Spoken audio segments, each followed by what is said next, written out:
It's hard to breathe, but that's alright. Hush.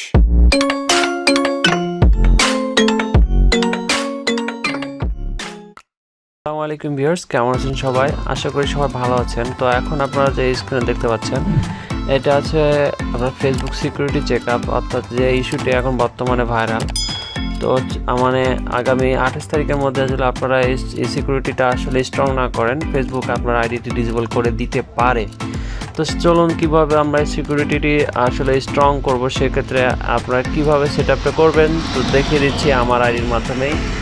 তো এর জন্য আপনাকে প্রথমে যেতে হবে আপনার যে ফেসবুক ব্রাউজার, সেই ব্রাউজার আপনি চলে যাবেন। ব্রাউজারের পরে আপনার এখানে 3 ডটে ক্লিক করবেন। 3 ডটে ক্লিক করার পর আপনারা নিচে চলে যাবেন। নিচে যেয়ে দেখবেন settings and privacy. Settings and প্রাইভেসিতে যাওয়ার পরে সেটিংসে ক্লিক করবেন। সেটিংসে ক্লিক করার পরে আপনারা এখানে দেখতে পাচ্ছেন পাসওয়ার্ড অ্যান্ড সিকিউরিটি। এখানে পাসওয়ার্ড অ্যান্ড সিকিউরিটিতে চলে যাবেন। পাসওয়ার্ড অ্যান্ড সিকিউরিটি যাওয়ার পরে এখানে আপনারা প্রথমে দেখতে পাচ্ছেন রিকমেন্ডেড। তো এখানে আপনার চেক ইউর ইম্পর্টেন্ট সেটিংস, এখানে চলে যাচ্ছি। তো এখানে যাওয়ার পরে আপনারা এখানে দেখতে পাচ্ছেন আপনার যে ইস্যুগুলো রয়েছে, আপনাকে এখানে turn on log in alerts, তো একটা আপনারা এখানে অন করে দিবেন 3টাই। এরপরে ব্যাক দিবেন। ব্যাক দেওয়ার পরে আপনার পাসওয়ার্ডটা যেহেতু ওকে থাকে সবার, তো পাসওয়ার্ড চেষ্টা করবেন পাসওয়ার্ডটা আপনারা অন্যজন গেস করতে পারে এমন কিছু আপনার পাসওয়ার্ড রাখবেন না। অনেকে আপনার নাম্বার দিয়ে পাসওয়ার্ড দিয়ে থাকেন, তো আপনারা পাসওয়ার্ডটা একটু চেঞ্জ করে স্ট্রং করবেন। আপনার ছোটো হাতের বড় হাতের অক্ষর নম্বর বিভিন্ন স্পেশাল ক্যারেক্টার দিয়ে আপনারা স্ট্রং পাসওয়ার্ড দিবেন। তো 2টা আমার ওকে হয়ে গেছে। এরপরে হচ্ছে মূল বিষয়টি হচ্ছে আপনার টার্ন অন 2 ফ্যাক্টর অথেন্টিকেশন। তো এটা হচ্ছে মেন। তো এটার মাধ্যমেই আসলে ফেসবুক চাচ্ছে যে আপনার আইডিটা আসলে হ্যাক থেকে বাঁচুক অথবা স্ট্রং হোক। তো এখানে আপনারা যাবেন। এখানে যাওয়ার পরে এখানে গেট স্টার্টে ক্লিক করবেন। গেট স্টার্টে ক্লিক করার পরে এখানে আপনারা কয়েকটা সিস্টেম পাবেন। তো আপনার টেক্সট মেসেজ এসএমএস এটা সিলেক্ট করার পরে কন্টিনিউ করবেন। কন্টিনিউ করার পরে আপনারা যে নাম্বার দিয়ে খুলেছেন বা আপনার যে নাম্বার অলরেডি আপনার ফোনে আছে বা আপনার যে পার্সোনাল নাম্বার, সেটা নাম্বারটা আপনারা সিলেক্ট করবেন। আপনারা চাইলে নতুন নাম্বারও অ্যাড করতে পারবেন।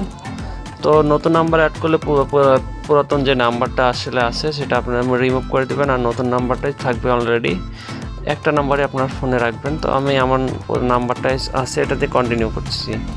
কন্টিনিউ করার পরে এখানে একটা 6 ডিজিট নাম্বার যাবে। এই প্রতিবার আপনি যখনই এটা একবার অন করে দেওয়ার পরে, এটা আপনারা একবার যদি অন করে দেন, তো অন করার আপনি যখনই আপনি লগ ইন করবেন, তো তখনই আপনার এই কোডটা চাইবে।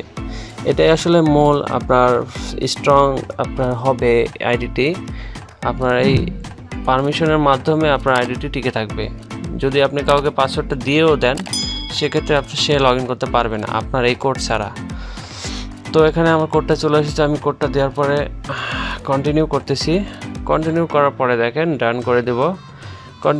ডান করে দেওয়ার পরে আসলে আমার এখন যদি আমি চেকিংয়ে যাই, দেখেন আমার 3টি আসলে অন হয়ে গেছে, অর্থাৎ আমার কাজ সম্পূর্ণ হয়ে গেছে। তো এর একটি সুবিধা হচ্ছে আপনি যদি আপনার পাসওয়ার্ডের কোনো মাধ্যমে অন্যজন জেনে যায় বা আপনি কাউকে যদি পাসওয়ার্ডটা দিয়েও দেন ভুলেও, তো সেক্ষেত্রে আপনার যে সিস্টেমটা হবে আসলে সে কোনোভাবে আপনার আইডিতে আপনার লগ ইন করতে পারবে না, যতক্ষণ পর্যন্ত আপনার যে নিজস্ব সিমে একটা 6 ডিজিটের সিকিউরিটি কোড আসবে, সেই কোডটা আপনি তাকে যতক্ষণ না দিবেন ততক্ষণ সে আপনার লগ ইন করতে পারবে না। তো ভিডিওটি ভালো লাগলে অবশ্যই শেয়ার করবেন, আর আপনারা চেষ্টা করবেন আপনারা অবশ্যই এই সেটিংসটি করে নিতে, যেহেতু আপনার ফেসবুক বলেছে। তো আপনার আইডিটি ডিসেবল করে দিলে অনেক সমস্যা পড়ে যাবেন। তো আপনারা চেষ্টা করবেন অবশ্যই এই আপনার সেটিংসটি সম্পূর্ণ করতে। তো ভিডিওটি ভালো লাগলে অবশ্যই শেয়ার করবেন, আর আমার চ্যানেলটি অবশ্যই সাবস্ক্রাইব করে দিবেন। Thank you so much.